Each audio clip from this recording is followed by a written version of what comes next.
Marcus Washington had 30 seconds to make a choice that would either save his family's future or destroy it forever. Standing at that crosswalk on South Michigan Avenue, watching a young white woman collapse to the pavement while pedestrians stepped around her like she was nothing more than an obstacle, he knew with brutal clarity that whatever he decided in the next heartbeat would define the rest of his life. The July heat shimmered off the asphalt, making the air feel thick and hostile. Marcus's only suit, a navy blue bought 3 years ago for Keisha's funeral and worn to every job interview since, clung to his back, already soaked through despite the morning hour. His folder of resume copies felt slick in his palm. 2 blocks away, the glass and steel tower of Sterling and Carter Associates rose above the lower buildings, its windows reflecting the afternoon sun like a beacon of everything he needed and couldn't quite reach.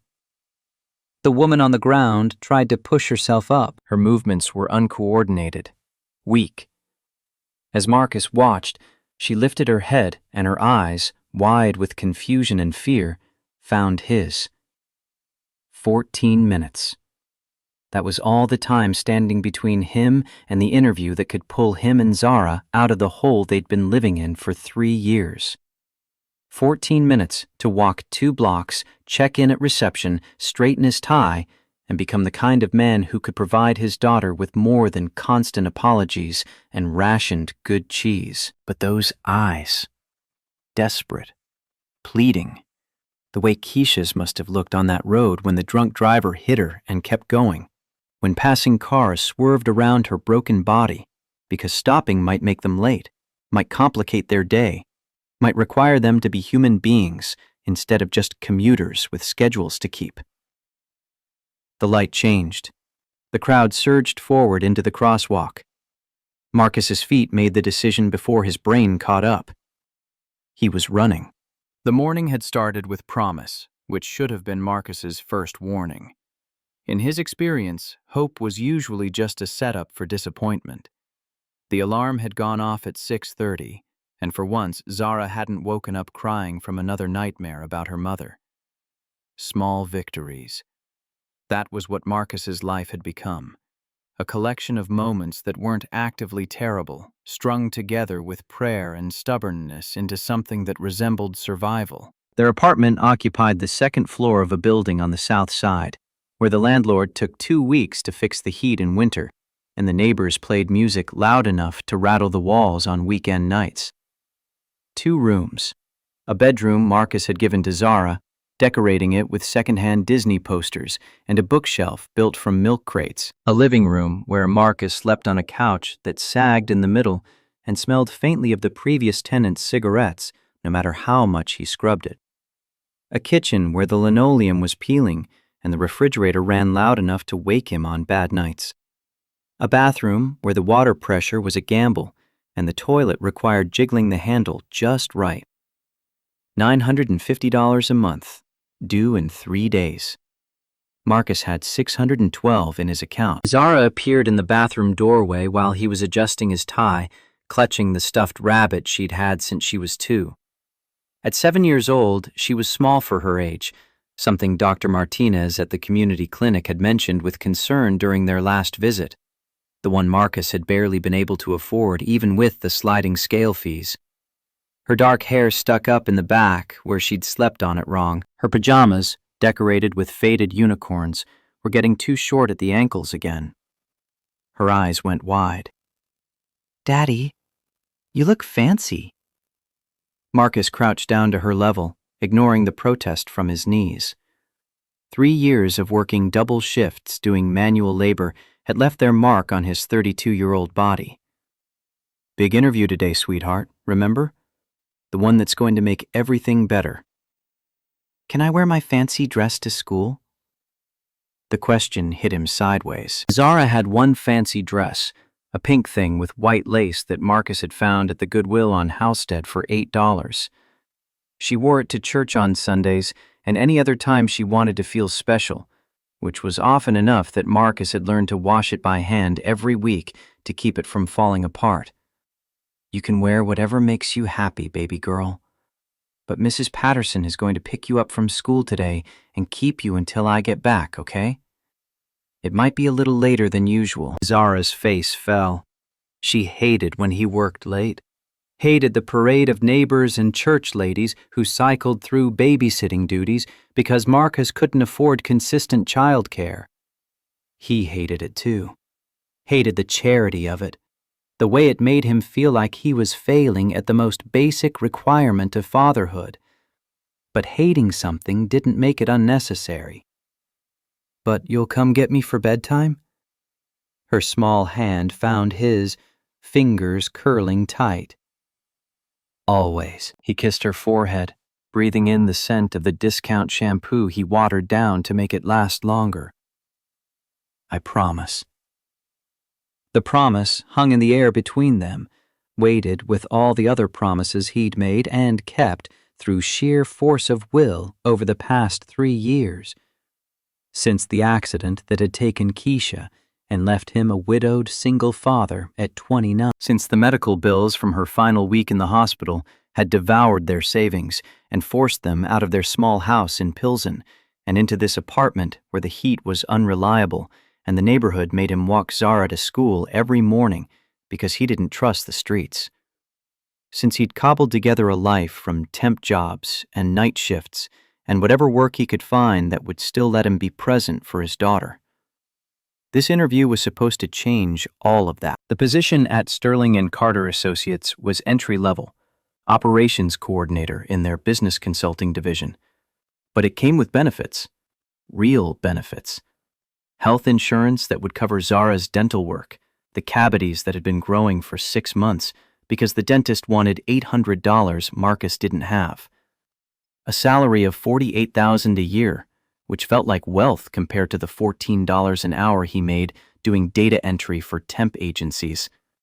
Stability, security, a future that looked like something more than just surviving until the next paycheck. Marcus had applied on a whim 3 weeks ago, not really believing he had a shot. His resume was a patchwork of short-term positions, warehouse work, delivery driving, administrative temp assignments, anything that would take him. Nothing that screamed promising candidate. His associate's degree from the community college, earned through night classes while Keisha was still alive and they tag-teamed parenting shifts, felt almost quaint compared to what he imagined other applicants brought to the table. But then he'd gotten the call. The woman on the phone, Jennifer Hayes, Chief Operating Officer, had sounded genuinely interested in his application, had asked thoughtful questions about his experience coordinating logistics during his warehouse stint, about how he managed competing priorities as a single parent. Suddenly this impossible thing had felt possible. Marcus had researched the company obsessively. Sterling and Carter Associates was a mid-size consulting firm with an excellent reputation and a corporate culture that emphasized growth from within. Founded 15 years ago by David Carter, a self-made businessman who'd built the firm from a one-man operation in a rented office to a 100-employee company with clients across the Midwest. People who started in entry-level positions didn't stay there. The company website featured testimonials from employees who'd been promoted multiple times, who'd built careers rather than just collecting paychecks. Marcus knew how to work hard. It was the only thing he'd ever really been good at. Give him this chance, this one opportunity, and he'd prove he deserved it. The morning commute required 2 buses and 45 minutes of travel time. Marcus had timed it 3 times over the past week, mapping out every variable, every potential delay. He'd built in a 20-minute buffer. He was not going to be late. This was too important. He walked Zara to school, holding her hand as they navigated the cracked sidewalks of their neighborhood. The buildings here were a mix of aging brick apartment blocks and small businesses behind security gates. Marcus knew most of the faces they passed, Mr. Johnson sweeping the sidewalk in front of his barber shop, the teenagers who hung out on the corner and called out respectful greetings because they knew Marcus from the neighborhood watch meetings, the mothers waiting at the school entrance with younger children in strollers. This was his community. These were his people. And he was trying to climb his way into a world that probably didn't have much space for someone like him. At the school entrance, Zara turned and wrapped her arms around his waist. "Be great, Daddy." "I'll try, sweetheart." "You will be." Her certainty was absolute, the way only a 7-year-old's faith could be. "You're the best daddy in the whole world." Marcus watched her disappear into the building, her 2 small pajama pants showing at the ankles below her jacket, her rabbit tucked under one arm. Then he headed to the bus stop, his chest tight with the weight of everything riding on the next few hours. The first bus arrived exactly on schedule. Marcus found a seat near the back and pulled out his phone, reviewing the notes he'd made about the company. Revenue growth over the past 5 years, expansion into new markets, recent leadership changes. He'd memorized it all. When the interviewer asked why he wanted to work at Sterling and Carter Associates, he'd be ready. He'd be perfect. The bus lurched through morning traffic, stopping and starting in the rhythm Marcus had learned over years of relying on public transportation. Around him, other commuters stared at phones, or dozed, or gazed out windows with the 1,000-yard stare of people who'd made this trip too many times to count. Marcus checked his watch obsessively. Still on schedule. Still okay. His phone buzzed with a call from Zara's school. His stomach dropped even before he answered. "Mr. Washington, this is Nurse Patterson from Riverside Elementary. Is Zara okay?" The question came out sharper than he intended. She's fine. The nurse's voice carried practiced reassurance. "Just a little incident on the playground. She scraped her knee pretty badly, and she's asking for you. I don't think it needs stitches, but she's quite upset." Marcus closed his eyes, calculating. 20 minutes to the school, 20 minutes back, plus however long it took to calm Zara down. He'd lose his buffer completely. Might even be late. "Can I talk to her?" A rustling sound, then Zara's tear-choked voice. "Daddy?" "Hey, sweetheart. Nurse Patterson says you took a tumble." "It hurts." She was crying in earnest now, the way she only did when she was genuinely frightened. "I want you to come." Every instinct in Marcus's body screamed at him to go to her, but the rational part of his mind, the part that had kept them afloat for 3 years, knew that this interview could change their lives. Could mean better schools for Zara, better health care, better everything. Could mean she wouldn't have to wear 2 small pajamas and eat watered-down cereal and live in an apartment where the heat didn't work. "Baby, I know it's scary, but Nurse Patterson is going to take excellent care of you. She's going to clean it up and put a bandage on it, and it's going to feel so much better." "But I want you." Her voice broke, and Marcus felt something crack in his chest. I know you do. And I want to be there." He swallowed hard. "But this interview, Maya, sweetheart, it's really important. It's going to help us, help you. Can you be brave for me, just for a little while?" The silence on the other end felt like judgment. Finally, Zara sniffled. "Okay. That's my girl. I'll come straight to school after the interview, and we'll get ice cream on the way home. The good kind, with the chocolate chips you like. Promise?" "Promise." When the nurse came back on the line, Marcus gave her permission to treat the scrape and hung up, feeling like the worst father in the world. But he stayed on the bus, kept heading toward the interview, kept choosing his daughter's future over her present comfort, even though it felt like swallowing glass. The second bus was running 2 minutes behind schedule. Marcus boarded it with his jaw clenched, watching the minutes tick by on his phone. Still doable, still enough time, but the margin was getting thin. His phone buzzed with a text message from his landlord. "Rent due Friday. Need full amount or start eviction process. No more extensions." Marcus stared at the message, his throat tight. 3 months ago, mister. Kowalski had been willing to work with him, had accepted partial payments, and given him extra time. But patience had limits, and Marcus had exhausted his. $612 in his account, $950 needed by Friday, 338 short. If he got this job, the first paycheck would come in 2 weeks. He'd have to beg for one more extension, promise the full amount plus late fees. Mr. Kowalski might agree, or he might not. And if he didn't, Marcus and Zara would be on the street. The bus lurched through downtown traffic, hitting every red light as if the universe was testing his resolve. Marcus forced himself to breathe slowly, to review his talking points, to focus on the opportunity ahead, rather than the small voice in his head replaying Zara's tears.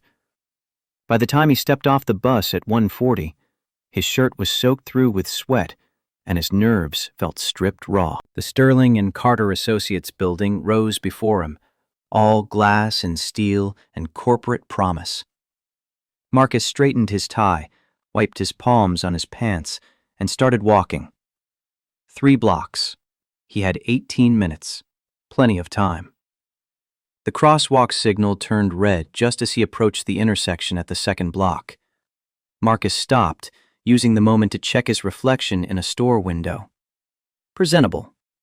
Professional, like someone who had their life together, instead of someone who was one missed paycheck away from homelessness. That was when he saw her. At first, she was just another pedestrian waiting for the light to change.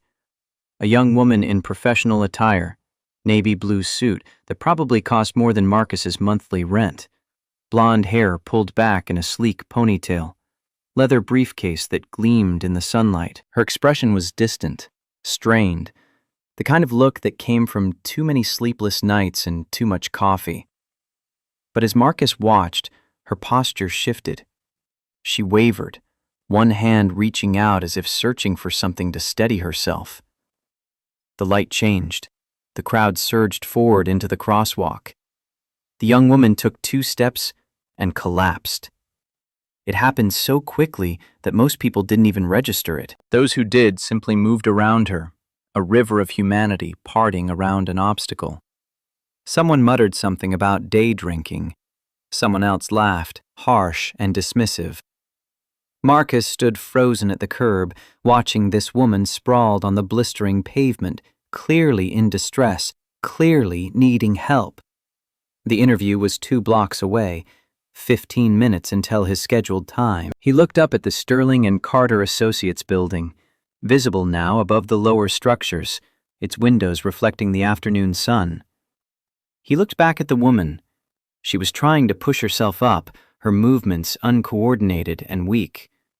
As he watched, she lifted her head and her eyes, wide with confusion and fear, found his. The moment stretched and crystallized. Marcus could feel his future branching into 2 distinct paths, could sense with absolute certainty that whatever choice he made in the next 5 seconds would alter the fundamental trajectory of his life. Every rational calculation said to keep walking. She was probably fine. Someone else would help. He had his daughter to think about, his future to secure. This interview was everything. The job that would get them out of that apartment, that would pay for Zara's dental work, that would mean she could have dance classes and birthday parties and a childhood that didn't revolve around poverty and sacrifice. But those eyes, the desperate, frightened plea in them. Marcus thought about Keisha on that road 3 years ago, about how the police report had said at least 6 cars had swerved around her before someone finally called 911, about how she'd died alone on hot asphalt, while people chose their own convenience over her life. He thought about Zara in the nurse's office, crying because her daddy wouldn't come, about the promise he'd made that morning, the one he was already breaking by prioritizing this interview over her skinned knee. He thought about the kind of man he wanted to be, the kind of father he wanted his daughter to see when she looked at him. Marcus crossed the street at a run. Hey, it's okay. I've got you. He knelt beside her, one hand supporting her shoulder. Up close, he could see she was young, mid-20s maybe, and clearly unwell. Her skin was clammy, her breathing shallow. "Can you tell me your name?" "Sophia." The word came out slurred, barely audible over the street noise. "I don't... Something's wrong." "Okay, Sophia. My name's Marcus. We're going to get you out of this intersection, all right?" He glanced up to see the light was about to change again. Traffic already revving their engines. "Can you stand if I help you?" "I think so." He got an arm around her waist and hauled her upright, supporting most of her weight as he half-carried her to the sidewalk. A few people glanced their way, but no one stopped. Marcus maneuvered her to a bench in the shade of a bus shelter and helped her sit. "When did you last eat?" He was already pulling out his phone to call 911. No ambulance." Sophia grabbed his wrist with surprising strength. "Please, I got dizzy. The heat. I haven't been sleeping well." "You collapsed in the middle of a crosswalk." I know it looks bad." She was breathing more steadily now, color returning to her face. "But I promise I'm okay.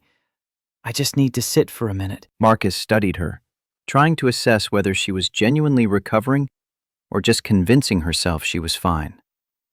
The way she held herself, rigid, controlled, even in distress, suggested someone who'd built her life around not showing weakness. "At least let me get you some water." There was a convenience store half a block down.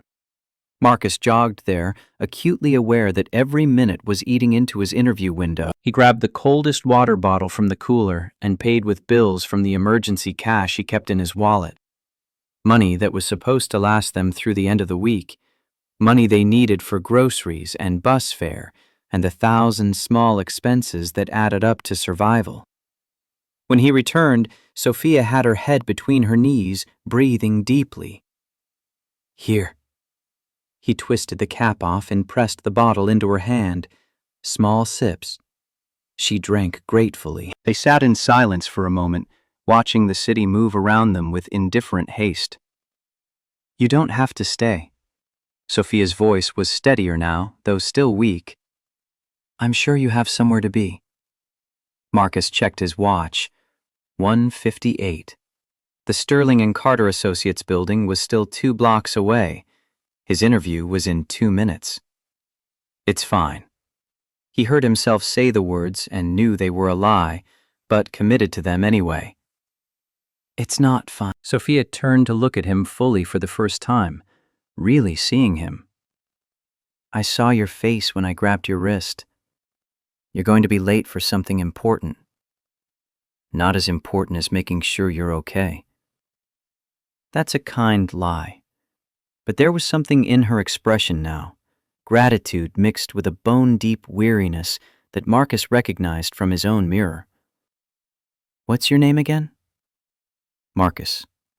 Marcus Washington." "Well, Marcus Washington, you're either the best person I've met in this city or the worst judge of your own self-interest." She took another sip of water. Maybe both. Despite everything, Marcus smiled. "That's probably fair." They sat there as the minutes ticked past 2 o'clock. Sophia's breathing continued to steady, her color improving with each passing moment. Marcus found himself studying the way people moved through the city, each absorbed in their own trajectory, their own urgencies. How easy it would have been to be one of them.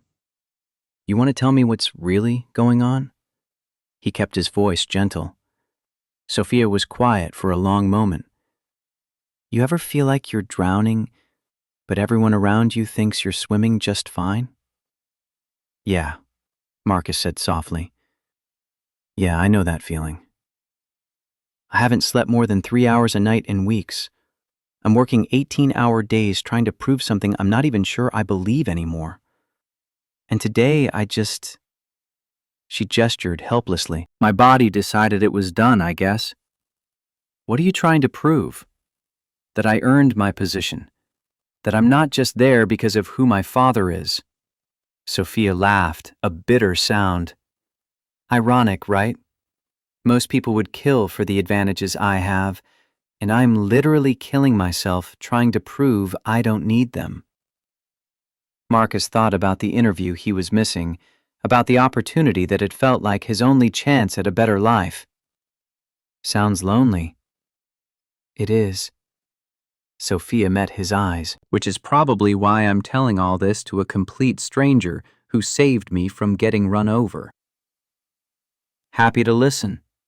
And he meant it, even though his phone now read 2:15 and he knew with sick certainty that his interview window had closed.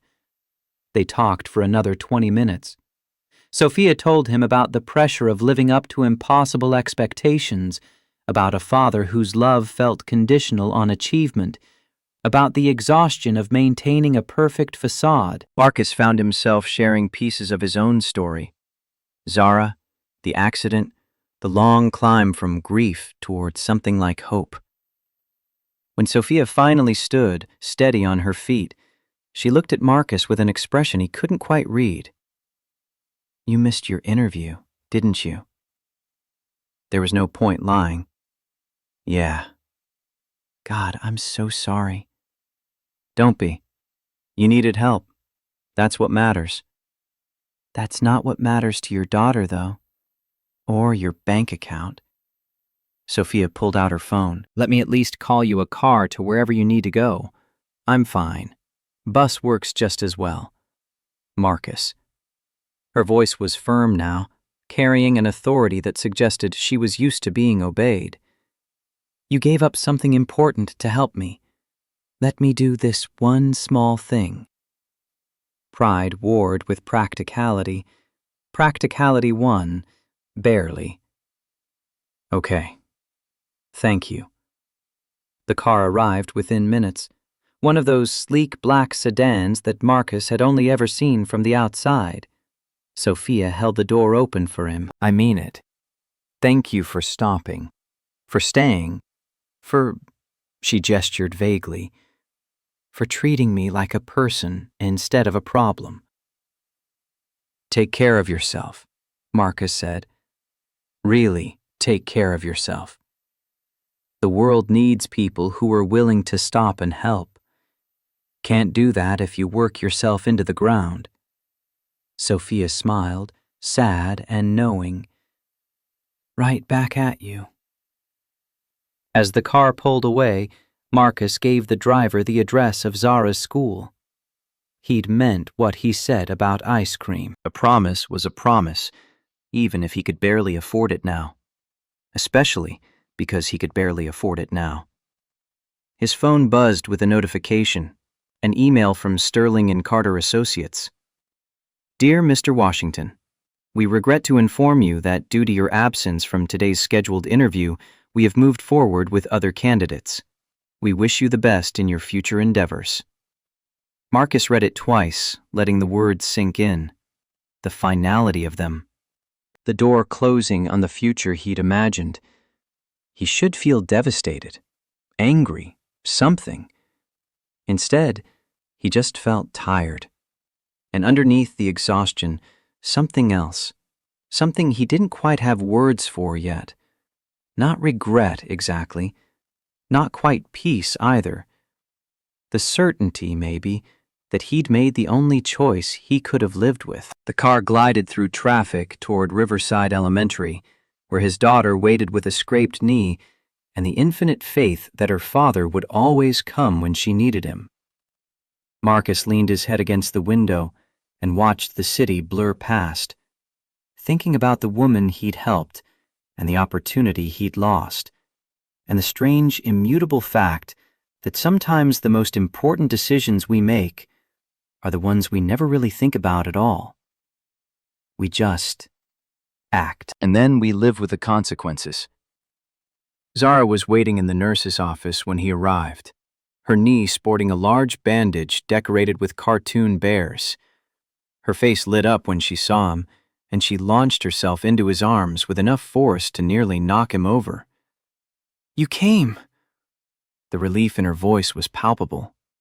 I promised, didn't I? Marcus held her tight, breathing in the scent of playground dust and childhood. "How's the knee, warrior?"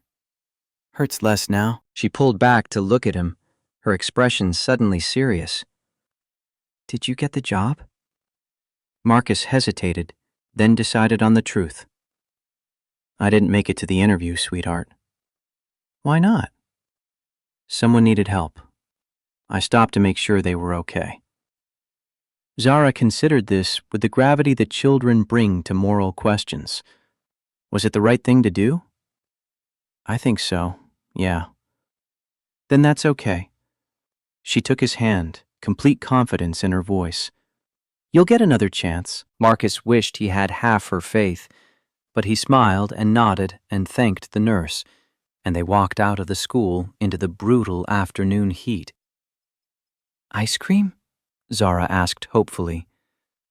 "Ice cream," Marcus confirmed. They stopped at the corner store, the one with the good ice cream bars that cost twice what they should.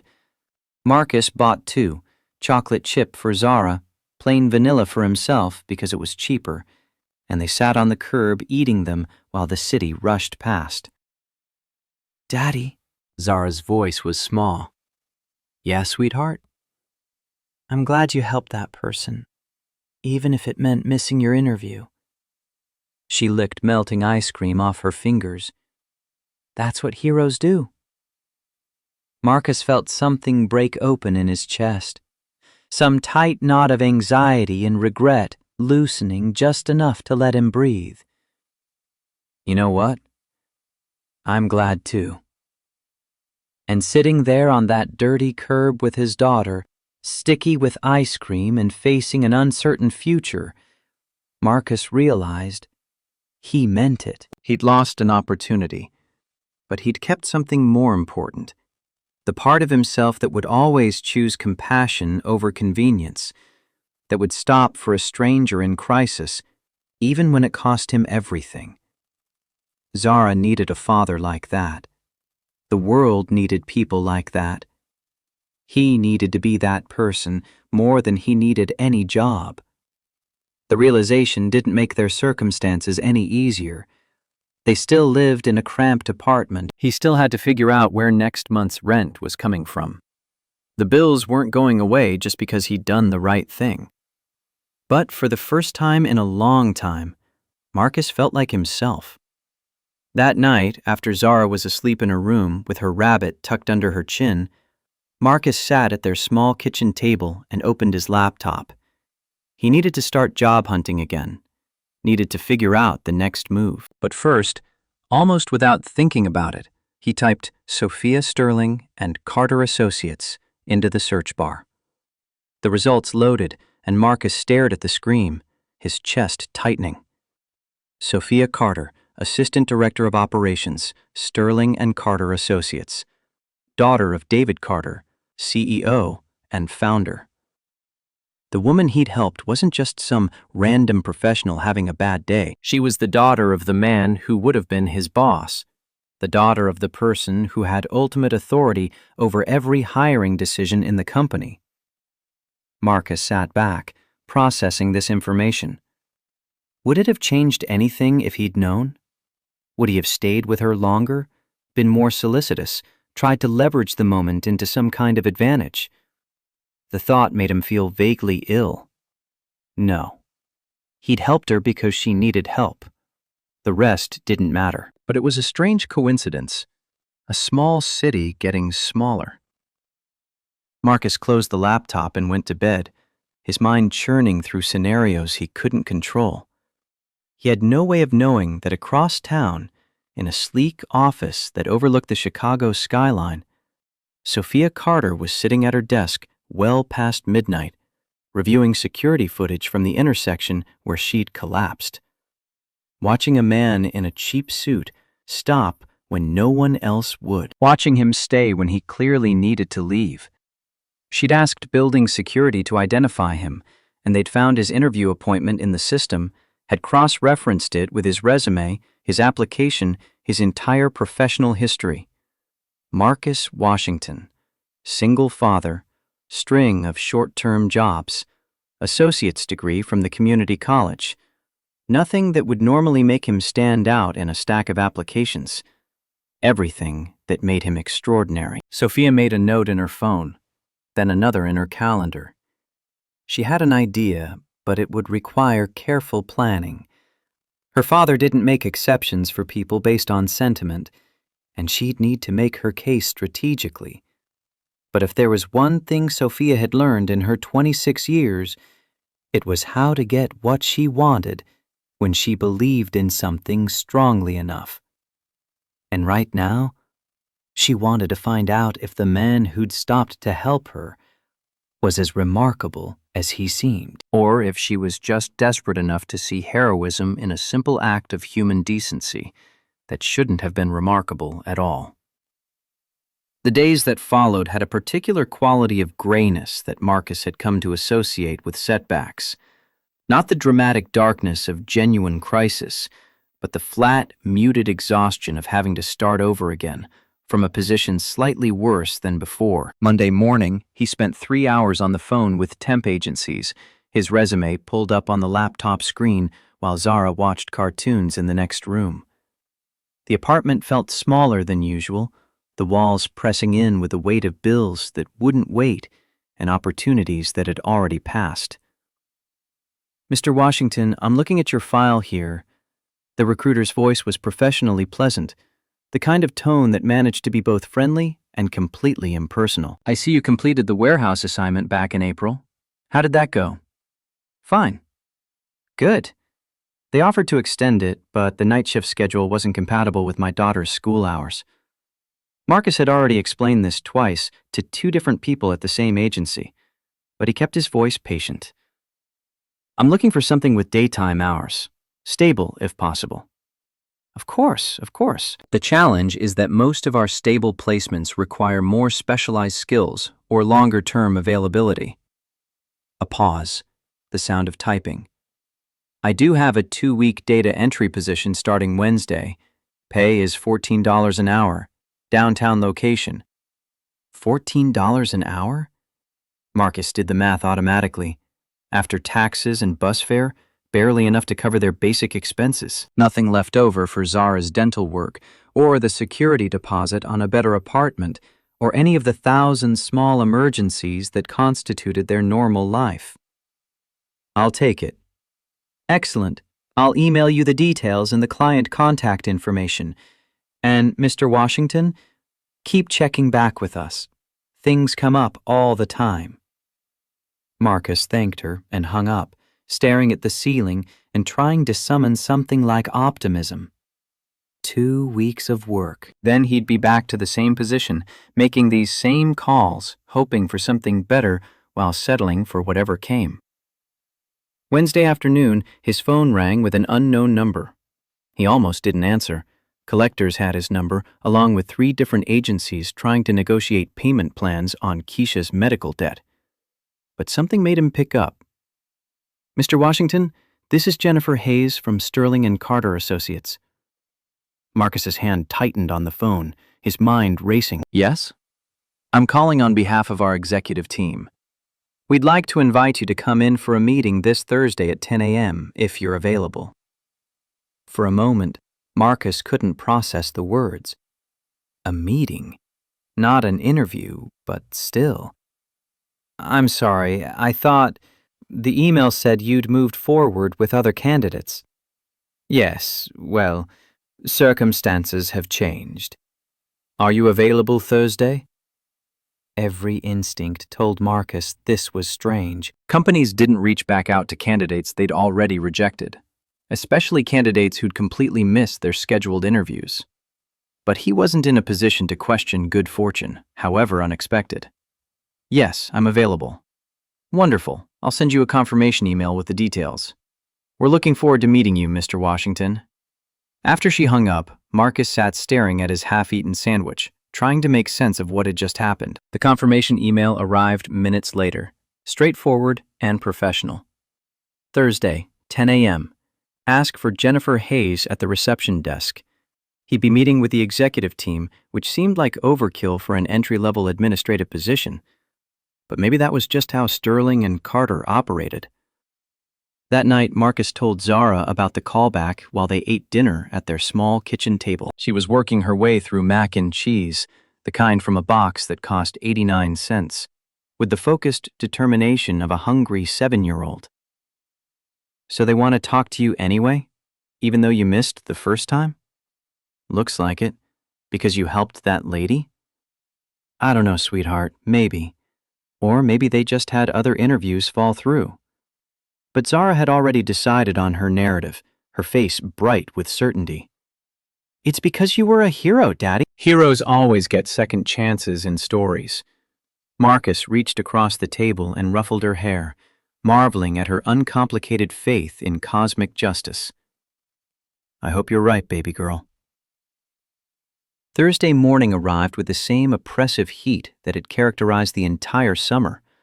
Marcus dressed carefully, double-checked his appearance, and arranged for Mrs. Patterson from down the hall to pick Zara up from day camp. He allowed himself an extra 30 minutes of buffer time, determined not to let anything derail him today. The bus ride felt longer than it should have, every red light a personal affront. But Marcus arrived at the Sterling and Carter Associates building at 9:40, sweating through his shirt, but present and accounted for. The lobby was exactly as impressive as he had imagined, all marble and steel and carefully curated modern art that probably cost more than Marcus made in a year. The receptionist, a polished woman in her 30s who looked like she'd never had a hair out of place in her life, smiled professionally when he approached.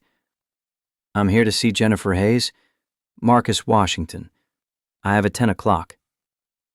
She typed something into her computer, her expression flickering with what might have been surprise before the professional mask slid back into place. Mr. Washington, yes. Miss Hayes will be right down. Please have a seat. The waiting area featured chairs that were somehow both beautiful and uncomfortable, clearly designed for aesthetics rather than actual human use. Marcus perched on the edge of one, his folder of resume copies resting on his knees, and tried to project an air of calm competence while his heart hammered against his ribs. He'd been sitting there for maybe 3 minutes when the elevator opened and 2 people emerged. The first was a woman in her early 40s, black hair cut in a sharp bob, wearing a suit that screamed executive authority. The second was Sophia. Marcus stood without thinking, his brain struggling to catch up with what he was seeing. Sophia looked different than she had at the crosswalk, healthier, more composed, her professional armor firmly in place. Navy suit, hair pulled back in a sleek ponytail, expression controlled and unreadable. But her eyes held the same tired weariness he'd seen when she'd collapsed. Those eyes went wide when they landed on him. Mr. Washington. The older woman extended her hand, her voice warm but professional. I'm Jennifer Hayes, Chief Operating Officer. Thank you for coming in today. Marcus shook her hand, acutely aware that Sophia was staring at him with an expression he couldn't quite decipher. Thank you for the invitation. I believe you've already met our Assistant Director of Operations, Miss Sophia Carter. We've met. Sophia's voice was quieter than he remembered, tinged with something that might have been surprise or might have been something else entirely. Hello, Marcus. Jennifer gestured toward the elevator with practiced grace.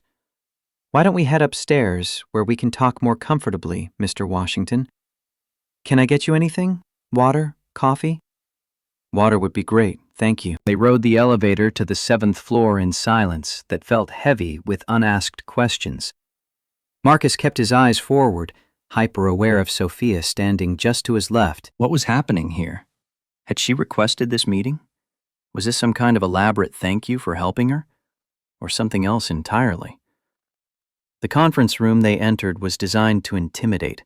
Floor-to-ceiling windows overlooking the Chicago skyline, a table that could easily seat 20 people, abstract art that Marcus suspected was probably famous if you knew anything about art. Jennifer gestured to a chair, and Marcus sat, accepting the water bottle an assistant materialized with. I'm sure you're wondering why we asked you here. Jennifer settled into the chair across from him, her posture relaxed but alert. especially after the circumstances of last Friday. The question had crossed my mind. Sophia came to me earlier this week with an unusual request. Jennifer's tone was matter-of-fact, businesslike. She asked me to review your application file personally and to arrange this meeting. Marcus looked at Sophia, who met his gaze steadily, her expression carefully neutral. After what happened on Friday, Sophia's voice was quieter than Jennifer's, but no less assured. I was curious about the man who stopped to help me. Security footage helped us identify you, and we found your interview appointment in our system. When I saw that you'd been rejected for missing the interview, missing it because you were helping me, I felt we owed you at least a conversation. You don't owe me anything. The words came out more firmly than Marcus intended. You needed help. That's all that mattered. That's exactly the response that made me want to have this conversation. Something flickered in Sophia's eyes, warmth beneath the professional composure. Marcus, I've worked in corporate environments my entire adult life. I've seen how people operate when they think someone might be useful to them. And I've seen how they operate when they think someone is irrelevant. Do you know how many people walked past me that day? How many saw me on the ground and decided I wasn't their problem? Too many. Every single person, except you. Sophia leaned forward slightly, the controlled facade cracking just enough to reveal genuine intensity. And when you did stop, you didn't ask my name, didn't ask where I worked, didn't try to network or leverage the situation. You just helped. And then you left. Anyone would have done the same, but they didn't. Jennifer's interjection was sharp, cutting through Marcus's deflection. That's the point, Mr. Washington. They didn't. You did. And while I'll admit that Sophia's personal interest in your application is what brought you to my attention, what kept my attention was your actual resume. Marcus blinked, thrown by the shift. My resume? It's not exactly impressive. It's not traditional, Jennifer corrected, her eyes sharp and assessing. But traditional isn't always what we need. I see someone who's held 7 different positions in 3 years, but never quit a single one until the contract ended or circumstances forced a change. I see someone who completed an associate's degree while working full-time and raising a child alone. I see adaptability, resilience, and work ethic. Those qualities are harder to find than you might think. What Jennifer is trying to say, Sophia added, is that we'd like to offer you a position. Not the one you originally applied for, but something we think might be a better fit. Marcus felt like the conversation had jumped ahead without him. I don't understand. Jennifer slid a folder across the table. We have an opening in our operations department for a program coordinator. It's a step above the administrative role you applied for, with corresponding salary and benefits. The position requires someone who can manage multiple priorities, communicate effectively across departments, and problem solve on the fly. Based on your work history and what Sophia observed last Friday, we believe you'd excel at it. Marcus opened the folder with hands that weren't quite steady. The job description was dense with corporate language he'd have to parse carefully, but the salary figure at the top made his breath catch. $48,000 a year. Benefits starting after 90 days. Paid time off. Professional development opportunities. It was more than he'd made in his best year ever. It was enough to change everything. This is incredibly generous. He managed to keep his voice level. But I have to ask, is this a real position, or is it being created because Miss Carter feels guilty about what happened? The question hung in the air for a moment. Sophia's expression didn't change, but something shifted in her eyes. It's a legitimate position, Mr. Washington. Jennifer's tone was firm, brooking no argument. We've been trying to fill it for 6 weeks. 3 candidates have made it to final rounds, and none of them were quite right. Sophia advocated for giving you a shot, yes, but I make hiring decisions based on merit, not sentiment. I wouldn't offer you this role if I didn't believe you could handle it. The truth is, Sophia's voice carried an edge now. You made a choice that cost you something real, and you made it without hesitation. That kind of character matters in ways that don't always show up on a resume. Marcus, I've interviewed dozens of candidates with perfect credentials and impressive pedigrees. And you know what I've learned? Credentials tell you what someone knows.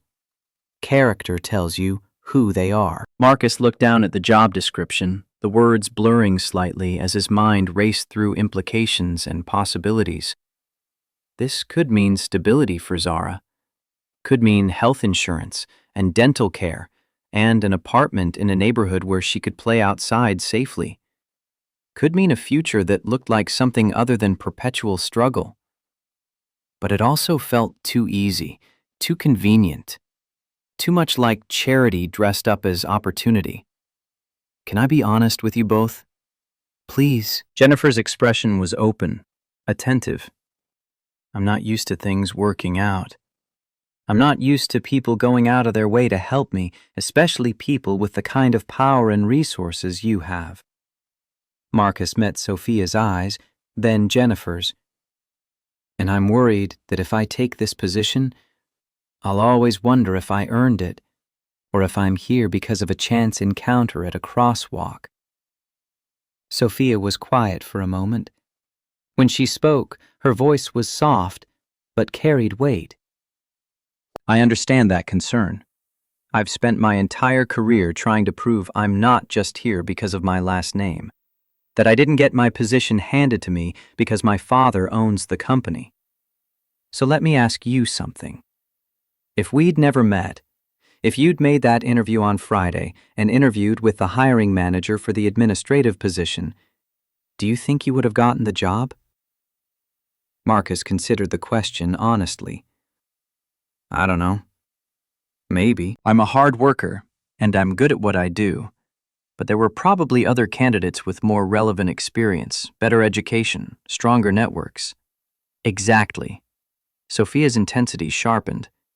The traditional hiring process favors people who already have advantages, credentials, connections, the luxury of time to build the perfect resume.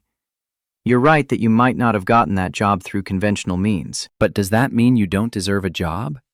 Or does it mean the conventional system is flawed?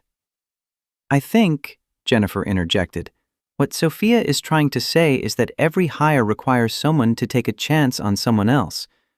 Usually that chance goes to people who fit a certain profile, the right schools, the right internships, the right polish. We're choosing to take a chance on you based on different criteria. That doesn't make it charity. It makes it a different kind of bet. Marcus absorbed this, turning it over in his mind. There was logic to it, even if it still felt uncomfortably close to special treatment. What if I'm not good at the job? The question came out quieter than he intended. What if I can't handle the workload or the responsibilities? Then we'll address it the same as we would with any employee. Jennifer's tone was brisk, businesslike. You'll have a 90-day probationary period. During that time, you'll receive training, mentorship, and regular feedback. If at the end of 90 days it's clear that the role isn't a good fit, we'll have a conversation about it. But Mr. Washington, I've been in this business for 23 years. I'm very good at reading people, and I don't think you're going to fail. You stopped everything to help someone you didn't know. Sophia's voice had gone soft again, almost vulnerable. You sacrificed something you desperately needed because it was the right thing to do. That tells me you have integrity, and integrity can't be taught. Everything else, the technical skills, the corporate protocols, the industry knowledge, that's all learnable. Marcus looked between these two accomplished, powerful women who were offering him something he'd thought was permanently out of reach. He thought about Zara, about the promises he'd made to her and to himself about building a better life. He thought about the endless cycle of temp work and financial anxiety that had defined the past 3 years. He thought about the moment at the crosswalk when he'd chosen compassion over opportunity, never imagining it might lead here. If I take this position, I need you both to understand that I'm going to work harder than anyone else in that department. I'm going to prove that this wasn't a mistake, Not because I doubt your judgment, but because I need to know for myself that I earned my place here. Jennifer extended her hand across the table. Mr. Washington, I wouldn't expect anything less. Do we have a deal? Marcus shook her hand, then Sophia's, feeling like he was stepping off a cliff into something vast and unknown. Yes, we have a deal. The next hour passed in a blur of paperwork, HR procedures, and orientation scheduling. Marcus would start the following Monday, which gave him time to finish out the data entry temp assignment and arrange longer-term childcare for Zara. The benefits package was even better than he'd initially understood. Full health coverage, dental, vision, retirement matching, tuition reimbursement if he wanted to finish his bachelor's degree. When Jennifer finally excused herself to another meeting, Marcus found himself alone with Sophia in the conference room. Thank you. The words felt inadequate for what he was trying to express. I know Jennifer made the final decision, but this wouldn't have happened without you. So thank you. Sophia smiled, but there was something melancholy in it. You might end up cursing me once you see how demanding this place can be. We have high standards and higher expectations. I can handle demanding. Demanding, I understand. Marcus hesitated, then decided to risk honesty. What I don't understand is why you really did this. And please, don't tell me it's just because I helped you. Sophia was quiet for a long moment, her fingers tracing patterns on the polished table surface. You reminded me of something I'd forgotten. That day when you stopped, you saw a person in crisis, and you responded like a human being instead of a professional calculating costs and benefits. You didn't help me because it might advance your career or because you thought I could be useful. You helped because it was right. That's not exactly rare.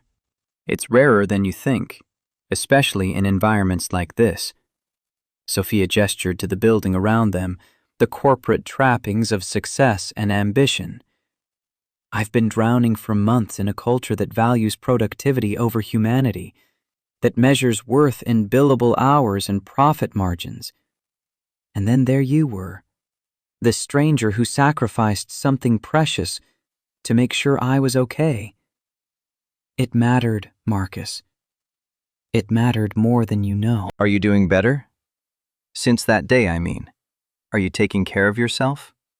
The question seemed to catch Sophia off guard.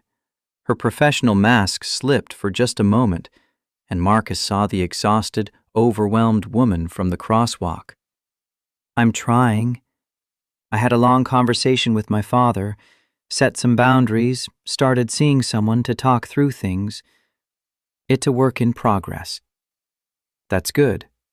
I'm glad. They stood there in the conference room, two people whose lives had intersected by chance and then altered in ways neither had predicted. Outside the windows, Chicago sprawled in all directions, millions of individual stories playing out in parallel, occasionally colliding in moments of unexpected grace. I should let you go.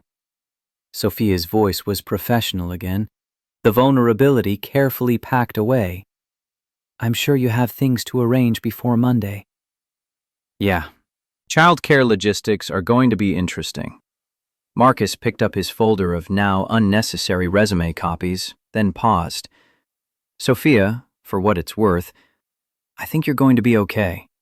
People who recognize when they need to change, who actually do the hard work of changing, those are the people who make it through. Right back at you. Marcus left the building and stepped out into the August heat, feeling like he'd crossed some invisible threshold. The future he'd been clawing toward had suddenly materialized, handed to him by someone he'd helped without expectation of reward.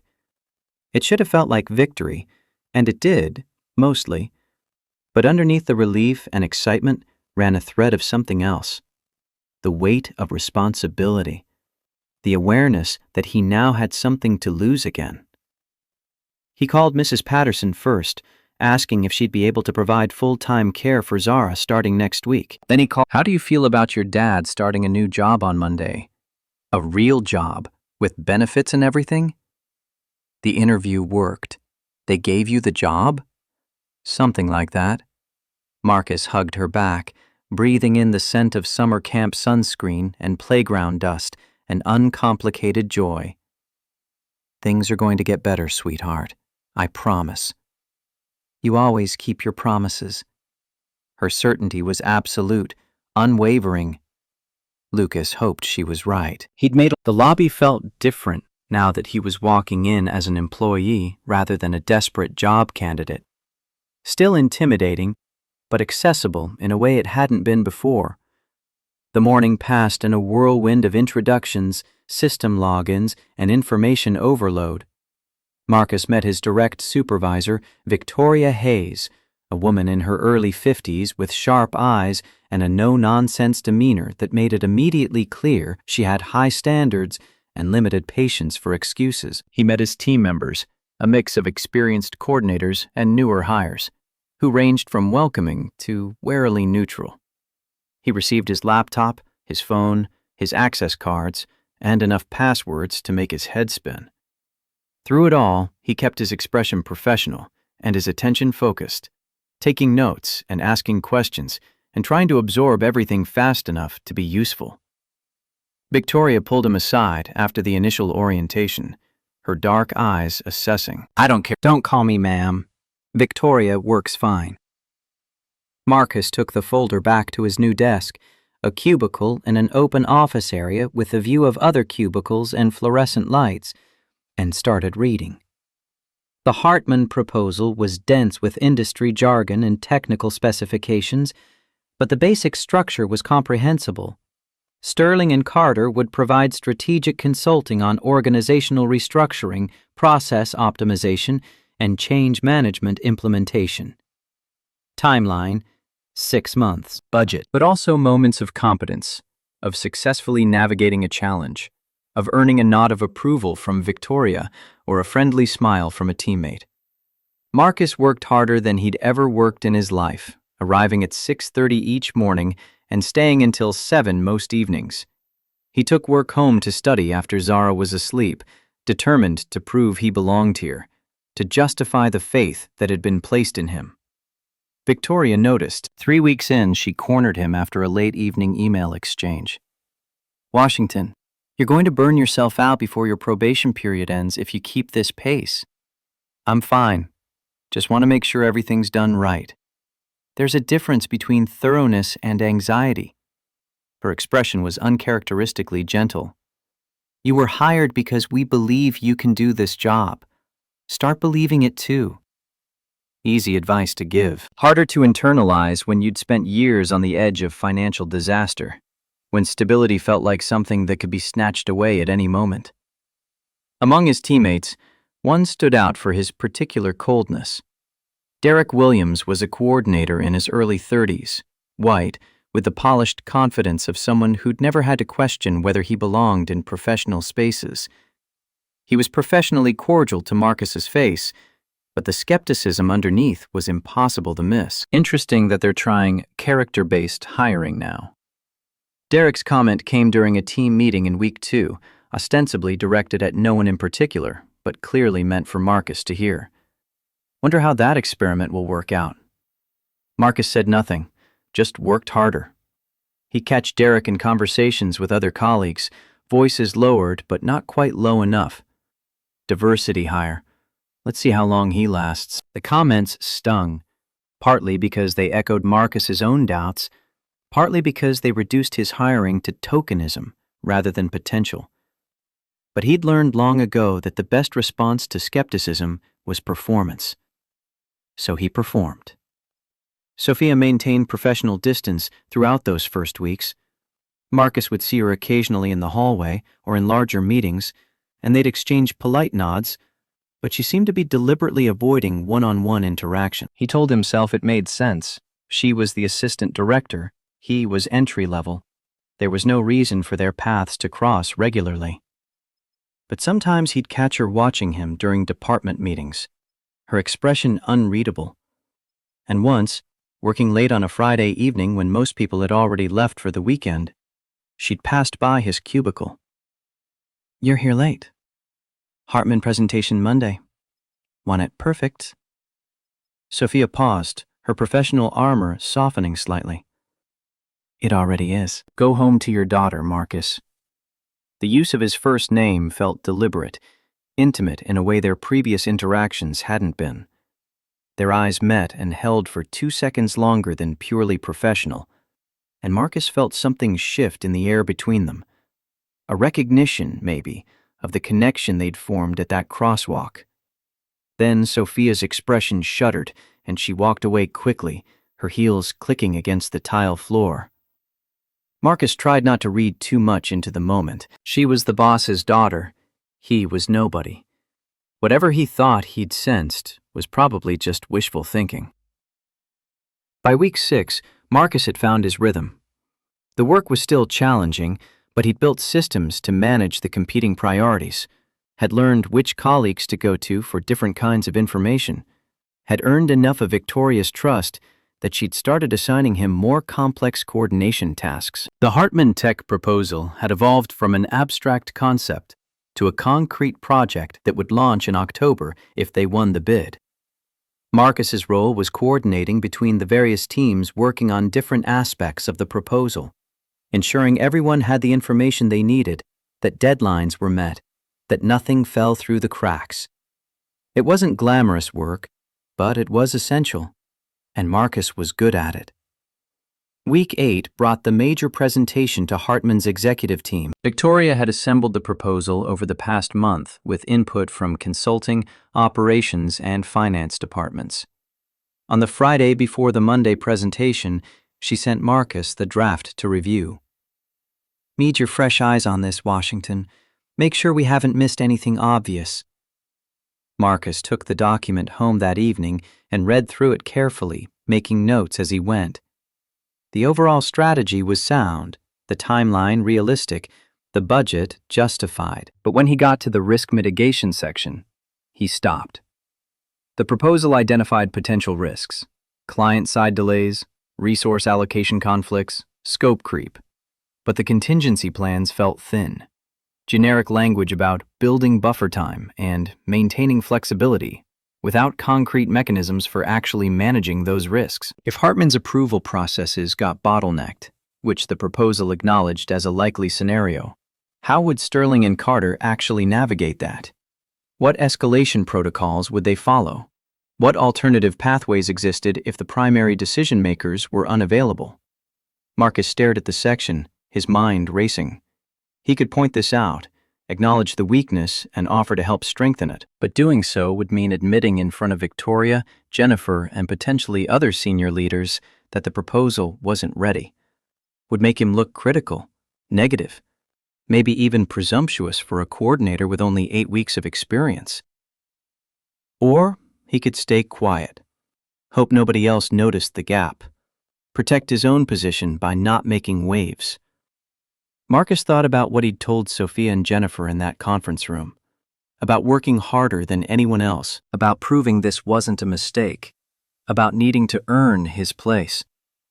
He thought about Zara, about the kind of father he wanted to be, the kind who taught her that integrity mattered more than safety, that doing the right thing was more important than protecting yourself. At 9 o'clock Friday night, Marcus sent an email to Victoria and copied the core team members. I've reviewed the Hartman proposal and identified a significant weakness in the risk mitigation section, specifically around client approval bottlenecks. We acknowledge this as a likely risk, but don't have robust contingency plans. I can work with the consulting team this weekend to develop specific escalation protocols and alternative approval pathways if that would be helpful. He hit send before he could second-guess himself. Derek Williams replied within 15 minutes. You're making yourself look bad, Washington. Nobody wants to hear problems without solutions this close to presentation. Marcus typed back. Better than making the firm look bad to the client. We have time to fix this. Victoria's response came at 9:30. Williams, stand down. Washington, good catch. Yes, work with consulting tomorrow. Need updated section by Sunday evening.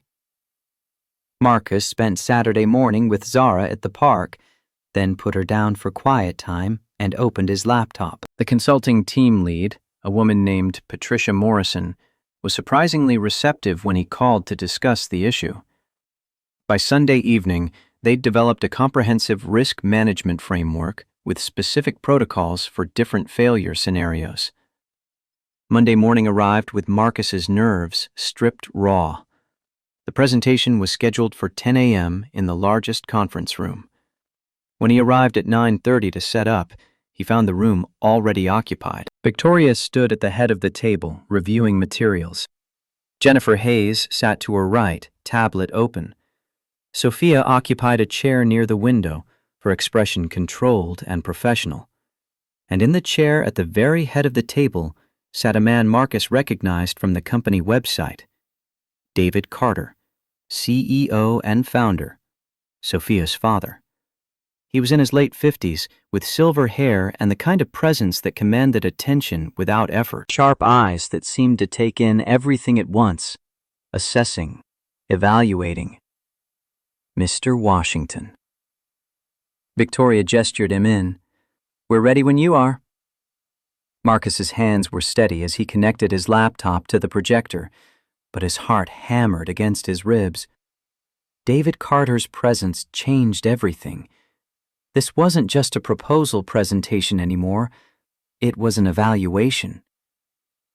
The presentation itself went smoothly for the first 20 minutes. Marcus walked through the scope, timeline, resource allocation, and expected outcomes with growing confidence. The team had done solid work, and it showed. Then Sophia spoke for the first time. "Marcus, walk me through the risk mitigation strategy on page 12. Specifically, how you're planning to handle potential delays from the client's internal approval processes." This was it. The moment where he'd either validate his decision to speak up or prove Derek Williams right. Marcus pulled up the relevant slide, then took a breath. "We've identified client approval bottlenecks as a high probability risk. Our original approach was to build buffer time into the schedule, but looking at this more carefully, that's not sufficient." He clicked to the next slide, which showed the framework he and Patricia had developed. "We've now created a multi-tiered escalation protocol with specific triggers and alternative pathways. If primary approvers are unavailable or delayed beyond established thresholds, we have clear procedures for engaging secondary decision-makers, parallel approval tracks, and client-side sponsor intervention." Sophia's eyes held his, and something flickered in them. Was that approval? "Who developed this framework?" "I identified the gap in our initial plan Friday night and worked with Patricia Morrison from consulting over the weekend to build out these protocols." "You identified a gap." David Carter's voice was measured, giving away nothing. "In your own team's proposal. During your 8th week with the company." The room went very quiet. "Yes, sir." Marcus kept his voice steady. "The overall proposal is strong, but this section needed to be more robust. We have a day to make it better, so we should. Most people in your position would have defended the work as presented." David leaned back in his chair, his expression unreadable. "This might want to avoid looking critical. Most people in my position wouldn't have gotten this opportunity in the first place." Marcus met the CEO's eyes directly. "I'm not interested in keeping this job by pretending problems don't exist. If that's what's required, then this isn't the right fit anyway." Jennifer's eyebrows rose slightly.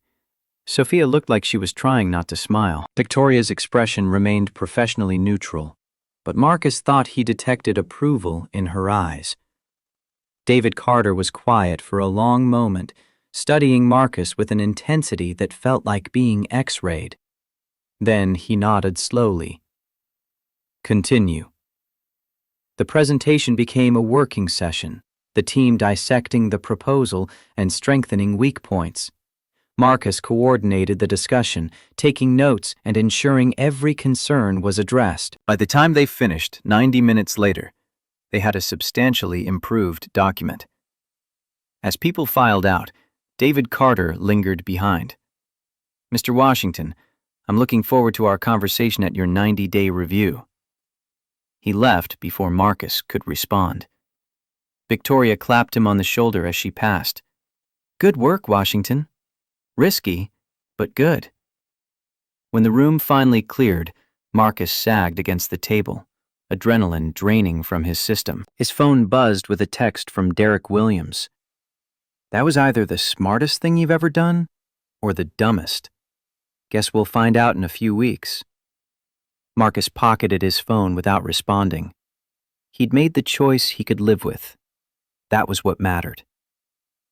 The next 2 weeks passed in a blur of preparation for the actual Hartman presentation to the client, which went exceptionally well. The strengthened risk mitigation section impressed the client's executives, and by the end of September, Sterling and Carter had the contract. Victoria pulled Marcus into her office the day the news came through. "You know the risk framework you developed? Hartman specifically cited it as a differentiator in their decision. Your fingerprints are all over this win, Washington." "I was just doing my job." "You were doing it well." She handed him a folder. "Your 90-day review is scheduled for next Friday at 2. David Carter will be attending, along with Jennifer and myself." Marcus's stomach dropped. "I thought it would just be you." Carter takes personal interest in people who impress him. Victoria's expression was hard to read. "Consider it a good sign, or at least not a bad one." That week crawled by with excruciating slowness. Marcus worked his normal hours. Victoria had been monitoring his schedule and calling him out when he stayed too late. But his mind kept circling back to Friday, to the review that would determine whether he kept this job, this stability, this future he'd started to believe in. Thursday evening, Sophia appeared at his cubicle just as he was packing up. "Got a minute?" "Of course." They walked to one of the small conference rooms scattered throughout the floor. Sophia closed the door and turned to face him, her expression more open than he'd seen it since that first day. "I need to tell you something, and I need you to hear it as your colleague, not as the person who helped get you hired." "Okay." Marcus felt his pulse quicken. "My father is planning to attend your 90-day review tomorrow." "I know. Victoria told me." "What she probably didn't tell you is why." Sophia's voice carried an edge of frustration. "I told him about you." "About what happened at the crosswalk. About your performance here. About how you're exactly the kind of employee we should be hiring. He wants to meet you himself to see if you live up to my description."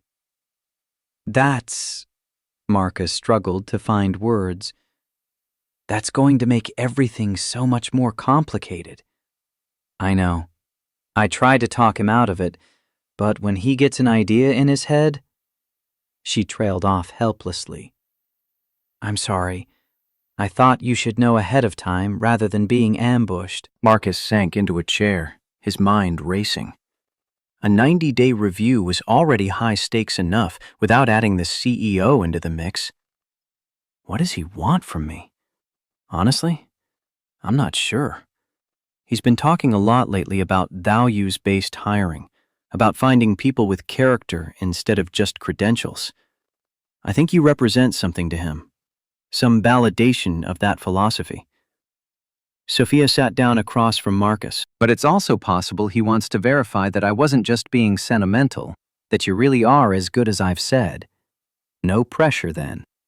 I know this is unfair. You should be evaluated on your work performance, not on whether you meet my father's expectations for what a values-based hire looks like." Sophia's expression was genuinely apologetic, but for what it's worth, Victoria's assessment will carry the most weight. My father trusts her judgment absolutely. "And what's Victoria's assessment?" "You'll have to ask her." Sophia stood, smoothing her skirt. "But I haven't heard any concerns. Marcus, you've done excellent work here. You've exceeded expectations on every project. You've earned your place. Nothing that happens in that review is going to change those facts, unless your father decides I'm proof that Emily's judgment was compromised by emotion." The words came out sharper than Marcus intended. Then he'd be wrong, and I'd tell him so. The fierce certainty in her voice surprised him. They stood there in the small conference room, the air between them charged with something Marcus couldn't quite name. The professional distance Sophia had maintained for 2 months felt suddenly fragile, ready to crack. "Why does this matter so much to you?" His question was quiet, but direct. Sophia was quiet for a long moment. "Because you reminded me why I wanted to work here in the first place, before the politics and the pressure and the constant need to prove myself. You showed me what it looks like to make decisions based on values instead of calculating advantage. And I need that reminder. This place needs that reminder. So yes, I'm invested in your success, not just because it validates my judgment, but because you being here makes this company better, makes me better." Marcus didn't know what to say to that. The weight of Sophia's expectations felt both honoring and terrifying. "I'll do my best." It was all he could offer. "I know you will. You always do." Friday afternoon arrived with Marcus's nerves wound so tight he felt like he might snap. He'd compiled documentation of his completed projects, prepared talking points about his development goals, and rehearsed answers to potential questions until the words lost all meaning. At 1:45, he gathered his materials and headed to the conference room.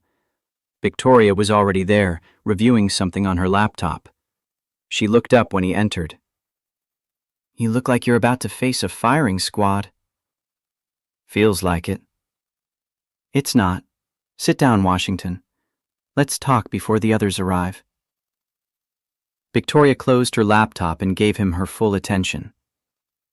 "I've been doing this job for 15 years.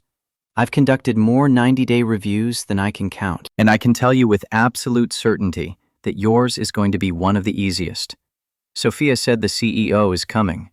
He is, and you're going to be fine." Victoria's voice was firm, almost gentle. "You've done exceptional work, Marcus.